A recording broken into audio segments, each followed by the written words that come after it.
Hey, so my last video was kinda sorta depressing, which is quite fitting for the whole situation I'm in right now, but that's a story for another time. I figured I should probably make a video talking about something that I've wanted to for a while that's also slightly less depressing. So yeah, you read the title of this video, but before we get into that, let's talk about something completely unrelated, which is I got my green screen fixed. Yay! Couldn't have done it without my trusty friend, a thumbtack. Yeah, this is just wrapping paper. It's really not that hard to fix. Anyways, so I picked up on a hobby just a little bit before this whole messy situation started, which I'm going to be focusing on a lot more frequently now that I can't really focus on anything else because I don't have a video editor and I don't have anything to make videos with. And that is making video games.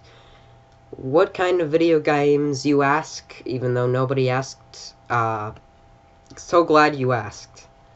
I don't know what I was trying to do with that.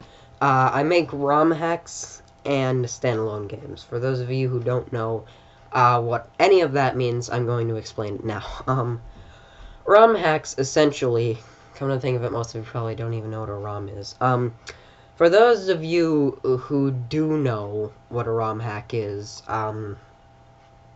or what a ROM is, or how even do I explain it? Basically, there's this system called the Nintendo Entertainment System from 1985, before the Nintendo Switch, and the Nintendo Wii U, and the Nintendo 3DS, and the Nintendo Wii, and the Nintendo DS, and the basically before all the Nintendos. The first Nintendo was the Nintendo Entertainment System.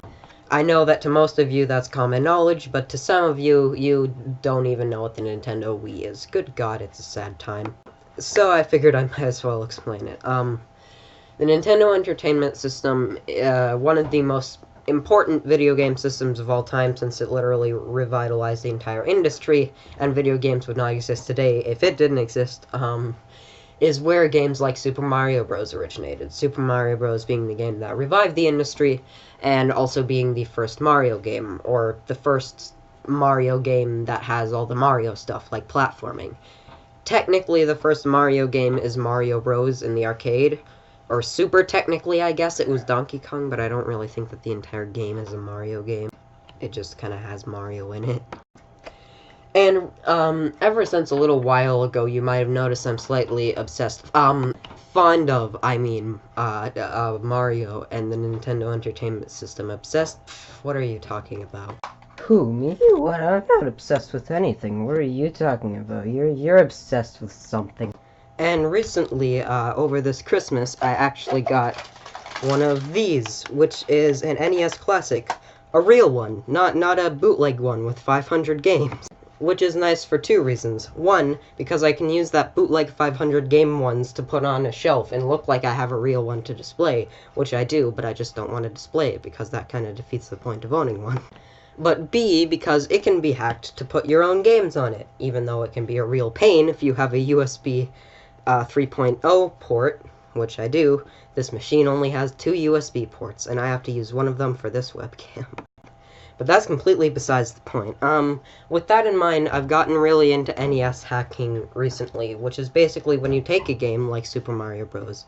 And you add a whole bunch of new stuff to it, whether that just be changing all the graphics and making it look different, or adding a whole bunch of new levels and making it feel like a whole new game, or, in my case, both of those things. Which brings me to my next point, which may or may not make you hate me even more than you already do. My ROM hacks Waluigi Time, and, Waluigi Time 2, Waluigi number 1, The Awakening. Yes, those are the real titles. Are currently on my Game Jolt page, and they can be both downloaded and played as a ROM file, which is the best way to do it, or, if you really want a bad first impression of it, using the built-in MAME emulator. Because I know MAME is usually a pretty good emulator. In a browser, no. No, it is not. It is far from it. Especially, when you consider the fact that I don't know why so many emulators default by having the D-pad being the arrow keys, and having the A and B be on the right. Like, that's not how it works. Look at the NES controller. When you hold it, the D-pad is here, and the A and B buttons are here.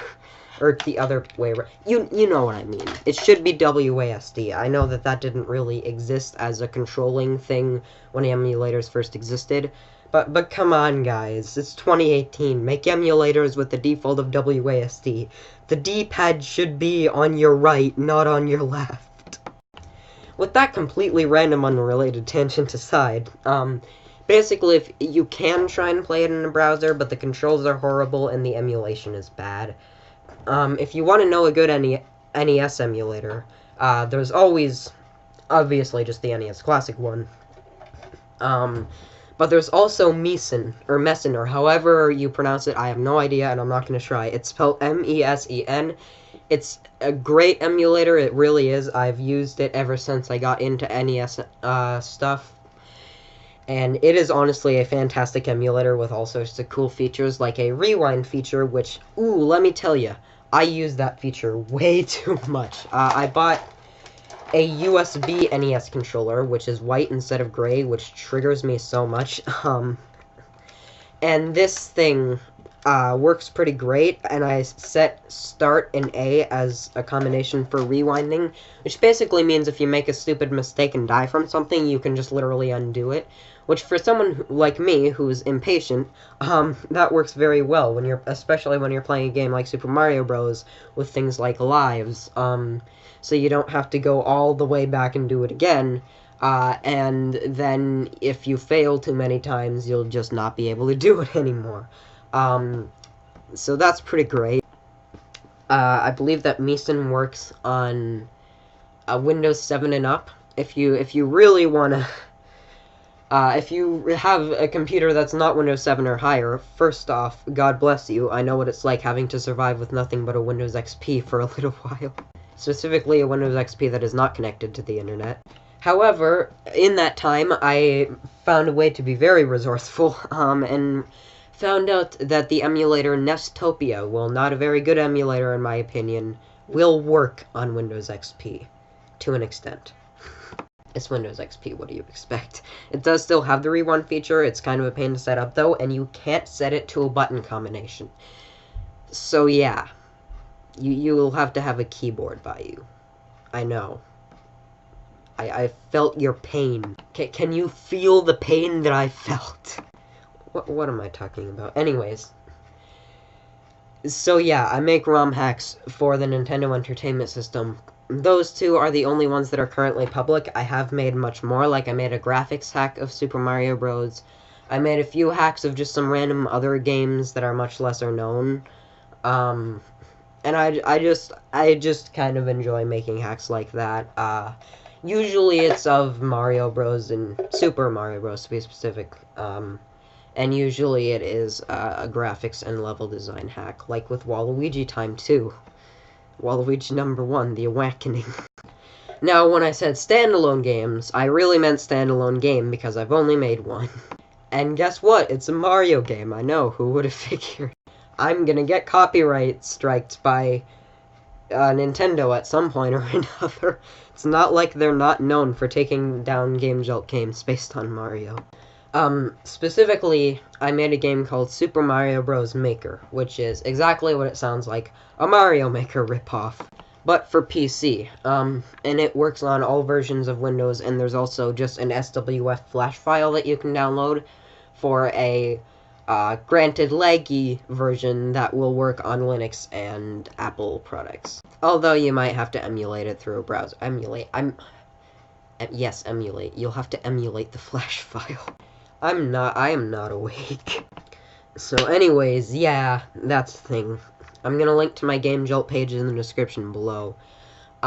Just for anyone who's actually interested in this kind of stuff. Because if you're not, why'd you click on the video? What did you expect? Also, the new year is coming scarily close. I already missed Christmas. I wanted to, obviously I wouldn't have made it on Christmas because I like to think that I have at least somewhat of a life. But, even if I know I'm wrong. But, I did want to at least put out a video for Christmas this year, because I did do it last year. And I also wanted to put out a New Year's one, because last year I did make a New Year's video, which was the finale of the whole gameplay series thing that I used to do, which I can't help but every time I look back on that be like, ooh, why did I decide to go so far out of my way just to make sure I looked unflattering on camera? Yeah, just an FYI. Never watch my old gaming videos. I know that saying that means that a lot of you are gonna immediately go there. Probably some of the worst, most unflattering moments I've ever been on camera. If you have seen those videos, or you do watch those videos, you have every right to make fun of me. I swear, I remember one of them where I was losing in a game, and I swear, I think I said something like, I calculated the speed at which this game is going, and I know that this is rigged. It's kind of funny. Yeah, there's a good reason why I stopped making those videos. I don't know how off topic you can possibly make a video, but I think I always manage to exceed that limit. Anyways, yeah, I'm gonna link my Game Jolt page in the description below. I enjoy making games. My Super Mario Maker clone, which is the main game that I'm working on, and I'm trying to add a whole bunch of cool stuff to it. I do take a lot of input on it, so, like, if you give me a suggestion on something to add in the game, and it's, you know, humanly possible, then I probably will, as long as I don't have to be a wizard to do it, because, well, I'm not a wizard. The weird thing about it is that in the game, coins seem to lag it a lot. So if you're gonna play it, just don't add coins. I have no idea why they lag so much, probably because of their animation, their, like, spinning animation. But they, like, really lag it badly. Aside from that, you can, like, save and load levels using a copy-paste code. Because, you know, I use a game engine where it doesn't really support saving things, so I always have to come up with some stupid code that you copy and paste in. And I did have an Infinity Bit game in development before my computer broke, but that's a story for another day. That was going to be pretty big, too. So yeah. Oh, now I'm sad again. This is gonna be a less depressing video, guys. Videos, yes, this is going to be a videos. I am not awake. So yeah, I'm pretty active on that. Just in case anyone is interested in checking any of that stuff out, I do put a lot of time and effort into it. But unlike making videos sometimes, I actually usually enjoy it. Mind you, I say sometimes. That's not to say I don't enjoy making videos. Just sometimes I don't enjoy. To be honest, really just when I'm editing it. Good God, it is hell to edit videos. You can ask anyone who edits YouTube videos, anyone, they will tell you it is not fun. Especially if you're using anything other than Sony Vegas. Because Sony Vegas itself can be extremely frustrating. Imagine something less professional, like what I use. I just usually don't talk about it, because it usually just seems like I'm whining and complaining, but oh, look at that, I just whined and complained. Welcome to my channel, I whine and complain. Be sure to hit the notification bell to get notified of all of my complaints. And with that, I'll probably end the video, because I can't really think of anything else to say, and on top of that, I have to go get laundry in 4 minutes, so that was completely unneeded, but hey, again, welcome to my channel. Salutations, and goodbye.